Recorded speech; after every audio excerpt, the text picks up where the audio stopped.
Hello everyone, today I'm going to show you how to install shaders on Minecraft. Make sure to watch the video until the end, not to miss any important details, like and subscribe.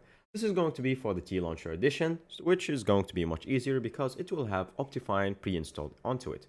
As you can see, you're going to choose which version you're going to run on and make sure that it says Optifine and whichever version you would like. And right here I have my shaders that I have downloaded from here. So what you're going to do is open the folder icon right there.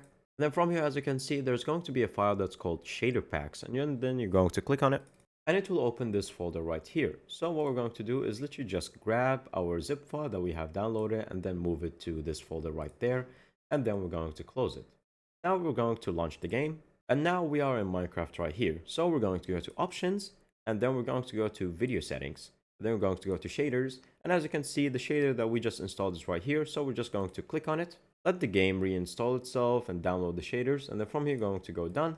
And then once you go to world or play, as you can see, the shaders have been just installed and it's looking beautiful right there. Just make sure that your computer is capable enough to run those shaders pretty well.